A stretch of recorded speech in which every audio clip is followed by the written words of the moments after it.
అండి. నమస్తే. నేను మీ లక్ష్మీ చౌదరిని. వెల్కమ్ టు మిస్టీ మధురములు తెలుగు ఆడియో స్టోరీస్. మరిన్ని కథలు ఈ ఛానల్లో వినాలి అనుకుంటే సబ్స్క్రైబ్ చేసుకొని ఫాలో అయిపోండి యార్. అల్లుకున్న బంధం 83తో మీ ముందుకు వచ్చేసాను. కథలోకి వెళ్లే ముందు లైక్ చేయడం, హైప్ ఇవ్వడం మర్చిపోకండి యార్. హాస్పిటల్లో ఉన్న ఐషు దగ్గరికి ఒక విచిత్ర కేసు వస్తుంది. 8వ నెలలో ఆపరేషన్ చేసి డెలివరీ చేయమని అడుగుతారు. ఐషు వాళ్ళని విస్తుపోయి చూస్తుంది. అసలు మీ ప్రాబ్లం ఏంటి? అలా 8వ నెలలో డెలివరీ చేయకూడదు. పైగా అమ్మాయికి నార్మల్ డెలివరీ అయ్యే ఛాన్స్లు ఉన్నాయి. అలా సర్జరీ చేయకూడదు అని చెబుతుంది. నేను అదే చెప్తున్నాను మేడం, కానీ వినిపించుకోవడం లేదు అని ఆ రోజే డ్యూటీలో జాయిన్ అయిన అరుణ అంటారు. చూడండి, మీరు చేయమంటే చెప్పండి, మేము ఇంకెక్కడికైనా వెళ్ళి చేయించుకుంటాం అని అంటాడు. అందులో ఒక పెద్ద ఆయన, అసలు ఎందుకు ఇప్పుడు అంత అర్జెంటుగా చేయించాలనుకుంటున్నారు అని అడుగుతుంది ఐషు. ఇవాళ చాలా మంచి రోజు మేడం. ఇవాళ బిడ్డ బయటికి వస్తే అప్పుడు ఆ బిడ్డ మహర్జాతకుడు అవుతాడు. ఎలాగో ఇంకో 2 రోజుల్లో 9వ నెల వస్తుంది కదా, ఇంకేంటి ప్రాబ్లం అని అంటారు ఆయన. ఐషు వాళ్ళు చెప్పిన కారణం విని ముందు షాక్ అవుతుంది. తర్వాత కోపం వస్తుంది. ఏం మాట్లాడుతున్నారు? ఇలా జాతకాల పిచ్చితో తల్లిని బిడ్డను చంపేస్తారా అని కోపంగా అడుగుతుంది ఐషు. ఇదిగో డాక్టర్, ఈ హాస్పిటల్లో ట్రీట్మెంట్ బాగా చేస్తారని వచ్చాం, కానీ ఇలా నీతులు చెప్పించుకోవడానికి కాదు అని అంటాడు ఆ పెద్ద ఆయన. ఐషుకి ఆయన మాటలకి కోపం వచ్చినా ఒక డాక్టర్గా ఆ కోపాన్ని అణుచుకొని, చూడండి, మీరే అంటున్నారు కదా మేము ట్రీట్మెంట్ బాగా చేస్తామని, మరి మేము చెప్తున్నాం కదా ఇప్పుడు చేయకూడదు, బిడ్డకి ప్రమాదం అని అంటుంది. అదేంటి డాక్టర్, నిన్న ఒక హాస్పిటల్కి వెళ్తే అంతా బాగుంది, ఆపరేషన్ చేసేయొచ్చు అని చెప్పారు, మీరు ఇలా చెప్తున్నారేంటి అని అడుగుతాడు. ఐషు వాళ్ళందరినీ ఒకసారి చూస్తుంది. ఆ పెద్దాయనికి తప్ప ఎవరికీ ఇష్టం లేనట్టుంది. అందుకే ఎవరూ ఏమీ మాట్లాడడం లేదు. అది చూసిన ఐషు, సరే అడ్మిట్ చేయండి, నేను స్కానింగ్ తీసి అంతా బాగుంటే చేస్తాను, లేదంటే లేదు అంటుంది. దానికైనా అంత టైం లేట్ చేస్తారా, ఇంకో గంటలో అమృత గడియలున్నాయి అని అంటాడు. ఐషుకి కోపం మీటర్ దాటే టైంకి కిరణ్ అక్కడికి వచ్చి, చూడండి, తీసుకొచ్చింది ఇప్పుడే, వెంటనే ఆపరేషన్ చేయరు, అబ్జర్వేషన్లో పెట్టాలి, టెస్టులు చేయాలి, దానికి టైం పడుతుంది, ఆవిడని ఆపరేషన్కి ప్రిపేర్ చేయాలి అంటే అని చెబుతాడు. ఆయన అది విని, సరే ఈరోజంతా బాగానే ఉంది, తొందరగా ఏదోటి కానివ్వండి అని అంటాడు. ఐషు అడ్మిట్ చేసుకోండి, నేను మళ్ళీ వస్తాను అని అక్కడి నుంచి వెళ్ళిపోతుంది. ఐషు క్యాబిన్లోకి వెళ్ళేసరికి విషయం తెలిసి వంశీ, హరి, అన్వేష్ కూడా అక్కడికి వస్తారు. ఏం చేయాలనుకుంటున్నావు ఐషు ఇప్పుడు అని అడుగుతారు హరి. పప్పా, ఏంటి ఇంత దారుణంగా ఉన్నారు? జాతకాలు చూసి డెలివరీ ఏంటి అని అడుగుతుంది. నువ్వు ఇంకా ఇప్పుడే కదా ఇండియా చూస్తున్నావు, ఇక్కడ ఎంత డెవలప్ అయిందో, ఇంకా అంత మూఢ విశ్వాసాలు కూడా ఉన్నాయి, సర్జరీ చేయించుకోవాలంటే సమయం చూసి చేయించుకునే వాళ్ళు కూడా ఉన్నారు అని అంటారు వంశీ. ఇంత దారుణమా? పోనీ 9వ నెల డెలివరీ కష్టం అనుకుంటే అప్పుడు ఏదైనా అలా చూపించుకొని చేసినా బాగుంటుంది. ఇదేంటి మావయ్య, అసలు దీనిని నేను యాక్సెప్ట్ చేయను. మన హాస్పిటల్లో ఇలాంటివి అసలు అలో లేదు ఐషు. నువ్వు అడ్మిట్ అన్నావని నేనేమీ మాట్లాడలేదు. అతన్ని చూసారా, ఇక్కడ కాకపోతే ఎక్కడైనా చేయించే విధంగా ఉన్నాడు, అందుకే ఆపాను అని అంటుంది ఐషు. మరి ఇప్పుడేం చేయాలనుకుంటున్నావు? ఒక్క పావుగంట ఆగి చెప్తాను, నేను కూడా ఆలోచిస్తున్నాను అని అంటుంది. ఓకే, ఏదో ఒకటి ఆలోచించు అని అందరూ వెళ్ళిపోతారు. మరి ఇంత దారుణంగా ఉన్నారేంటి జనాలు? ఏదన్నా సలహా అడుగుదామంటే కన్నా కూడా ఇప్పుడు ఫోన్ ఎత్తడు, ఎలక్షన్లో ఉండి ఉంటాడు. ఐషు ఆలోచించు బాగా అని మెదడుకి పని చెబుతుంది ఐషు. ఏంటి మిస్టర్ ధనంజయ్, చెప్పండి, మీరే కదా మా కంపెనీ ప్రాజెక్ట్ గురించి మాట్లాడింది, అది కూడా ఛాంబర్ పదవి అడ్డు పెట్టుకొని సంపాదించారు అని అన్నది అని అడుగుతాడు శివ్. ఇంకెలాగూ మాట్లాడాలి కాబట్టి అదే కదా నిజం అని అంటాడు ధనంజయ్. శివ్ అందరికీ తను తెచ్చిన ఫైల్ చూడమని ఇస్తాడు. అందరూ ఒక్కొక్కరు ఆ ఫైల్ చూసి సైలెంట్ అయిపోతారు. ఇప్పుడు చెప్పండి, ఎవరికైనా అనుమానం ఉందా? ధనంజయ్ ఆ ఫైల్లోని విషయం చూసి ఇంకేం మాట్లాడినా వేస్ట్ అని సైలెంట్గా కూర్చుంటాడు. మేం ఏ ప్రాజెక్ట్ అయినా మాకొస్తే ఇన్ టైంలో, ఏంటి ఇన్ టైంలో అని ఒత్తి పలికి కంప్లీట్ చేసి వాళ్ళకి సబ్మిట్ చేస్తాం. వాళ్ళకి మా వర్క్ నచ్చితే నెక్స్ట్ ప్రాజెక్ట్ డైరెక్ట్గా వాళ్ళకి ఇష్టమైతే మాకే ఇచ్చే అధికారం వాళ్ళకి ఉంది. అవునా కాదా? అందరూ ఎస్ అదే జరుగుతుంది అంటారు. మరి మేము లాస్ట్ ఇయర్ మాకు వచ్చింది చేసి వాళ్ళకి సబ్మిట్ చేస్తే మా వర్క్ నచ్చి వాళ్ళ ప్రాజెక్టులన్నీ మాకే ఇస్తున్నట్టుగా వాళ్ళు మాకు రాసి ఇచ్చిన ఒప్పందం అందులో ఉంది. ఇక ఇప్పటి వరకు వసుంధర ఇండస్ట్రీస్ టెండర్ వేసి లేదా మీటింగ్కి అటెండ్ అయ్యి వాళ్ళకి మా పని విధానం చెప్పి వాళ్ళకి నచ్చితేనే మాకు ప్రాజెక్టులు వచ్చాయి. అంతే తప్ప మేము ఎవరిని బెదిరించి లంచాలు ఇచ్చి మాకు వచ్చేలా చేసుకోలేదు. అది ఇక్కడ అందరికీ తెలుసు. మీకు కూడా తెలుసు ధనంజయ్. కానీ ఏదో ఒకటి అనాలి కాబట్టి అనేయడం కాదు. దానికి ప్రూఫ్ కావాలి అని కాలు మీద కాలు వేసుకొని రాయల్గా కూర్చొని సూటిగా చూస్తూ అంటాడు Shiv. Mister Shivansh, you are right. Rao గారు ఎప్పుడు ఛాంబర్ ఇచ్చిన అధికారాన్ని మిస్యూజ్ చేయలేదు. ఇంకా మాకు అవసరమైనప్పుడు చాలా హెల్ప్ చేశారు. పైగా చిన్న చిన్న ప్రాజెక్ట్స్కి అసలు వసుంధర ఇండస్ట్రీస్ పోటీకి రావడం లేదు కూడా. మాకే వదిలేస్తున్నారు. మేం ధనుంజయ్ అన్న మాటలకు అంగీకరించడం లేదు అని అందరూ అంటారు. అయితే ఎవరికి ఇంకా ప్రాబ్లం లేనప్పుడు ఓటింగ్ స్టార్ట్ చేయండి అని అంటాడు శివ్. అందరూ ఏకగ్రీవంగా రావు గారినే మళ్ళీ ప్రెసిడెంట్గా ఎన్నుకుంటారు. ఇక అక్కడ ఉండలేక ధనుంజయ్, భాస్కర్ బయటికి వెళ్ళిపోతారు. అందరూ రావుగారికి అభినందనలు తెలిపి, రావుగారు సింహం పుట్టిందండి మీకు అని అంటారు. రావుగారు శివుని అందరూ పొగుడుతుంటే ఉప్పొంగిపోతారు. శివ్ బయటకు వచ్చేసరికి ఇద్దరు కారు దగ్గరికి వెళ్తుంటే, హాయ్ అంకుల్స్ అని పిలుస్తాడు శివ్. ఇద్దరూ శివ్ వైపు చూడగానే, ఏంటి అంత ఫాస్ట్గా వెళ్ళిపోతున్నారు? ఏదో చేయాలని వచ్చారు కదా అని అడుగుతాడు. అదేం లేదు, మాకు అనిపించింది చెప్పాం. మాకు ఆ హక్కు ఉంది కదా. ఇక్కడ లోపల జరిగింది కామన్. పోటీ ఉన్నప్పుడు అలా ఆరోపణలు చేయడం సహజం. అది నేను పట్టించుకోను. ఇంకా హక్కుల గురించి అంటే మీకు అన్ని హక్కులు ఉన్నాయి. కొడుకులు ఇద్దరు ఆడపిల్లల జీవితాలు నాశనం చేస్తుంటే వాళ్ళని కేసు నుండి తప్పించుకోవడానికి దేశాలు దాటించే హక్కు కూడా ఉంది కదా అంకుల్ అని అడుగుతాడు శివ్. ధనుంజయ్ ఆ మాట వినగానే షాక్ అవుతాడు. భాస్కర్కి అయితే చెమటలు పడతాయి. ఏంటి, నేను చెప్పింది నిజమే కదా అని కనుబొమ్మలు ఎగరేస్తాడు శివ్. అదేమీ లేదు, నువ్వేదేదో అంటున్నావు అని తడబడుతూ చెబుతాడు ధనుంజయ్. చూడండి, నేను బిజినెస్ రన్ చేస్తున్నాను అంటే నా శత్రువులెవరు, మిత్రులెవరు, వారి బలాలు బలహీనతలు, వాళ్ళ లొసుగులు అన్నీ తెలుసుకొనే చేస్తున్నాను. నా జోలి రానంత వరకు మీరు సేఫ్. వస్తే మాత్రం మీ చరిత్ర అంతా మీడియా దగ్గరుంటుంది. ఇంకో విషయం, నీ పెద్ద కొడుకు నయమే, తన దగ్గరకు వచ్చే వాళ్ళతో సుఖపడుతున్నాడు. కానీ నీ చిన్న కొడుకు బలవంతంగా అమ్మాయిల జోలి వస్తున్నాడు. మీకొక బ్రేకింగ్ న్యూస్ చెప్పనా ధను అంకుల్? నీ చిన్న కొడుక్కి ఇప్పుడు పట్టిన గతి నేను పట్టించిందే. ఆ మాట వినగానే ధనుంజయ్కి పెద్ద షాక్ తగిలింది. ఎందుకో తెలుసా? నా భార్య మీద వాడి కన్ను పడింది. ఈ శివాంష్ భార్య మీద కన్ను వేసినందుకు జస్ట్ ఇది ట్రైలర్ మాత్రమే.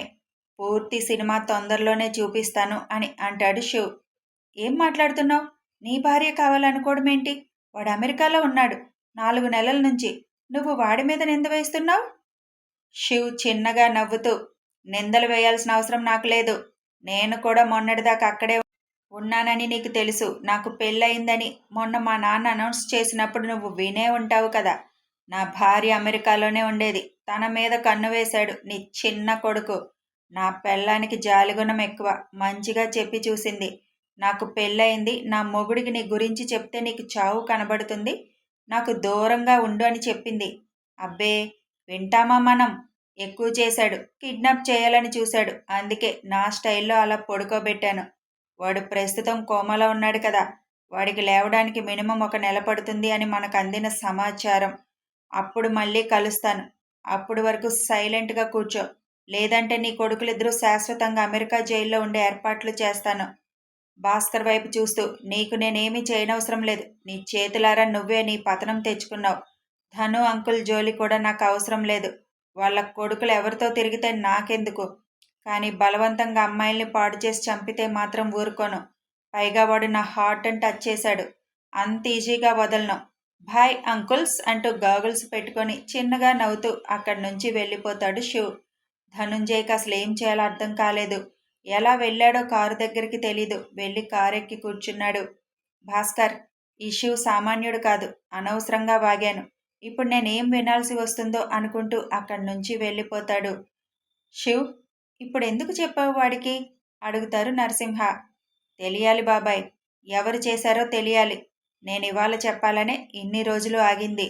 ఇప్పుడు నా అంచనా ప్రకారం భార్యను తీసుకుని అమెరికా వెళ్తాడు. ఎందుకంటే ఆ శరత్ గాడు కూడా ఫోన్లో ఏమీ చెప్పడం లేదు.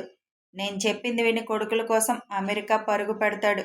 2 నెలలు అక్కడే ఉంచుదాం. ఈలోపు మన పనులు అవుతాయి. అప్పుడు తీరిగ్గా ఆ చిన్న కొడుకుని ఎక్కడికి పంపించాలి అక్కడికి పంపిద్దాం. మంచి ప్లానింగ్లో ఉన్నావు. ఆ అమ్మాయిని చాలా దారుణంగా చంపారు బాబాయ్. వాడు వాడి ఫ్రెండ్స్ కలిసి.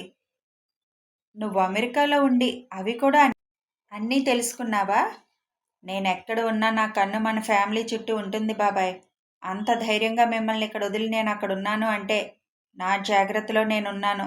అప్పుడే వాడి గురించి తెలిసింది అని అంటాడు శివ్. అది విని రావుగారి కంట్లో నీళ్లు తిరుగుతాయి. అది చూసి అన్నయ్య ఎందుకు అంటాడు నరసింహ. డ్రైవ్ చేస్తున్న శివ్ కారు పక్కకి ఆపుతాడు. ఏమైంది నాన్న అని అడుగుతాడు. ఏమీ లేదు. 3 ఏళ్ళు నిన్ను దూరం పెట్టాను కదా, అది గుర్తు వచ్చింది కొంచెం అంతే. అలా పెట్టబట్టే కదా అన్నయ్య మనకి బంగారం లాంటి కోడలు, రత్నాల్లాంటి బొడ్డోళ్ళు వచ్చారు అంటారు నరసింహ. హహా, అది మాత్రం నిజం అని అంటారు రావుగారు. శివ్ చిన్నగా నవ్వుతూ అదింక మరిచిపోండి నాన్న. నాకు లైఫ్ దొరికింది. మీరు అలా చేయడం వల్ల మంచే జరిగింది కదా. ఇంకా ఆ విషయం వదిలేయండి. మనకింకా ముందు ముందు చాలా పనులు ఉన్నాయి అంటాడు శివ్. ముందు మీ ముగ్గురు పుట్టినరోజు ఉంది. ఏదైనా ఒక 15 రోజులు ఫ్రీ బాబాయ్. ఎక్కడికైనా వెళ్దామా అడుగుతాడు శివ్. ఎక్కడికి వెళ్దాం? ఏదైనా ఐలాండ్ పోదామా అంటాడు. నీ ఇష్టం శివ్. డాక్టర్ ఏమంటుంది చూడాలి ముందు అంటాడు శివ్. ఒకసారి ఫోన్ చేసి కనుక్కో.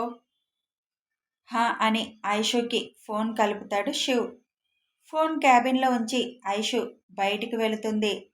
ఫోన్ లిఫ్ట్ చేయకపోయేసరికి బిజీ ఉన్నట్టుంది అంటాడు శివ్. వంశీకి చేద్దాం అని నరసింహ వంశీకి చేస్తారు. హలో అన్నయ్య, ఈ టైంలో ఫోన్ చేశారు? ఎలక్షన్ అయిపోయిందా అని అడుగుతాడు వంశీ. హా, మీరేంటి బిజీగా ఉన్నారా? బిజీ అంటే ఒక తలకాయ నొప్పి కేసు వచ్చిందిలే, దాని పనిలో ఉన్నాం. ఏం కేస్ అని స్పీకర్ ఆన్ చేస్తారు నరసింహ. వంశీ అంతా వివరంగా చెబుతాడు. ఓర్ని, వాడికేం రోగం ఇలాంటి పిచ్చి పనులు చేస్తున్నాడు?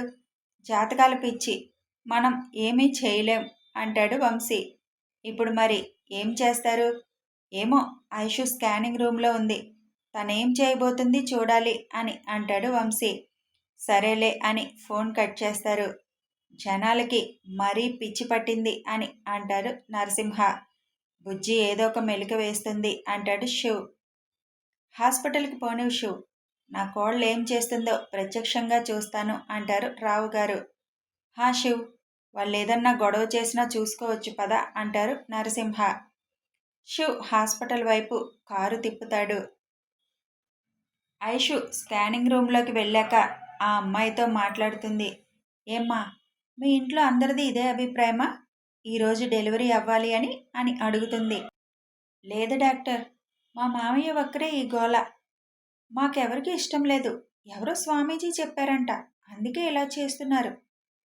అవును, నిన్నేదో హాస్పిటల్లో చేస్తానన్నారని చెప్పారు కదా, మరి అక్కడి నుంచి ఇక్కడికి ఎందుకు వచ్చారు? అక్కడ 2 లక్షలు అవుతుందని చెప్పారు డాక్టర్. మా మామయ్య కొంచెం పిసినారి. డబ్బులు ఖర్చు అవ్వకూడదు. పెట్టేది మా అమ్మ వాళ్ళైనా అంత ఖర్చు ఎందుకు? ఇక్కడ తక్కువ తీసుకుంటారని చెప్పారు ఎవరో అని ఇక్కడికి తీసుకువచ్చారు. ఓ, డబ్బుల దగ్గర తేడా వచ్చి ఇక్కడికి తీసుకువచ్చారన్నమాట. మా మామయ్యకి జాతకాలు పిచ్చి తప్ప మిగతా అంతా మంచివారు డాక్టర్. మీరు కొంచెం అర్థమయ్యేలా చెప్తే ఆయన వింటారు అంటుంది ఆ అమ్మాయి.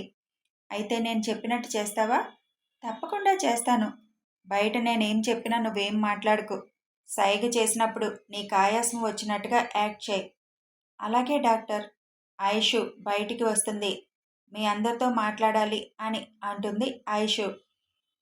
ఆ అమ్మాయికి ఇచ్చిన రూమ్లో అంతమంది పట్టరు కాబట్టి అందరినీ వేరే రూమ్ దగ్గరికి వెళ్ళమంటుంది. అందరూ అక్కడికి వెళ్ళాక ఆయుషు రిపోర్ట్స్ పట్టుకెళ్ళి చెప్పడం మొదలు పెడుతుంది. ఈ అమ్మాయికి ఇంకా 8వ నెల వచ్చి 15 రోజులు మాత్రమే అయ్యింది. ఎవరు మీకు చెప్పారు ఇంకో 2 రోజుల్లో 9వ నెల వస్తుంది అని?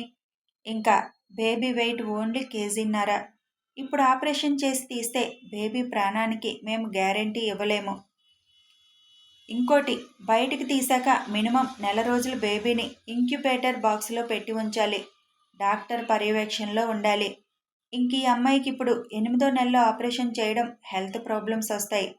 ఎందుకంటే కొంచెం కూడా పెయిన్ రాకుండా ఆపరేషన్ చేయకూడదు. అలా చేశాక ఏదన్నా అయితే మాకేం సంబంధం లేదు. అందుకే వీటన్నిటికీ మీరు ఒప్పుకొని సంతకం చేయాలి. ఇక ఆపరేషన్కి మేము 50,000 ఛార్జ్ చేస్తాం.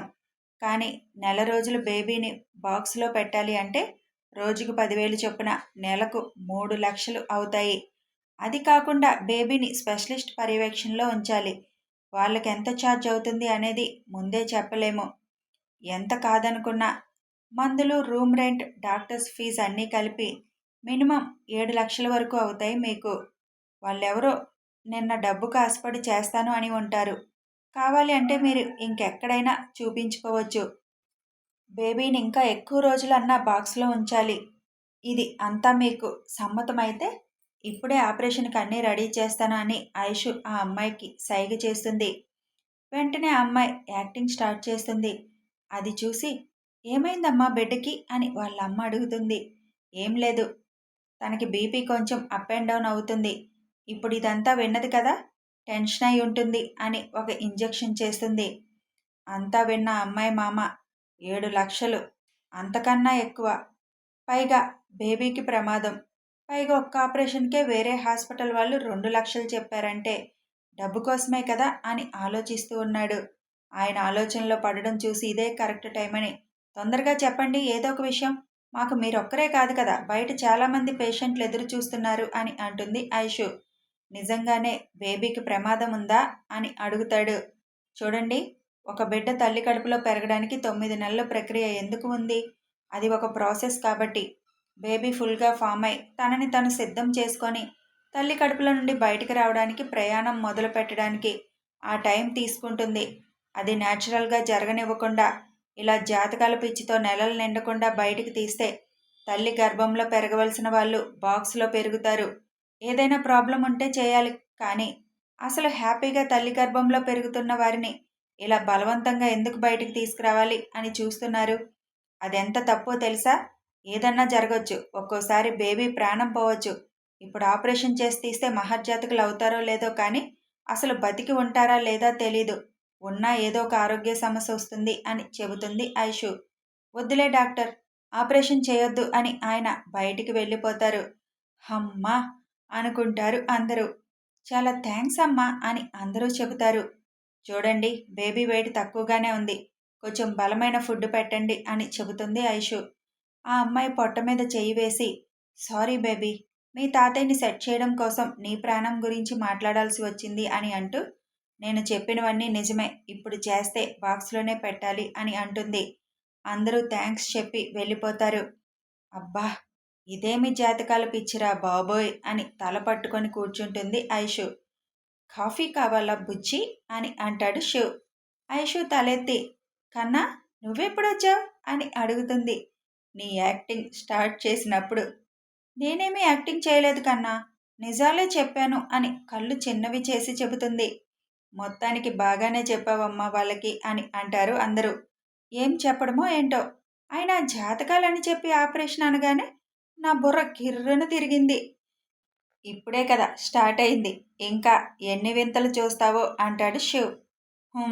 అలవాటు పడాలి నేను. అదే టైంలో శివ్కి విజయవాడ పోలీస్ స్టేషన్ నుంచి ఫోన్ వస్తుంది.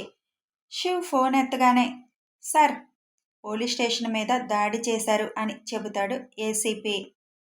కథ కొనసాగుతుంది.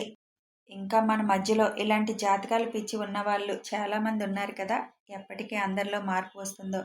కథ నచ్చితే సబ్స్క్రైబ్ చేసుకోండి, లైక్ చేయండి, షేర్ చేయండి, చిన్న కామెంట్ చేయండి. Thanks for watching and listening.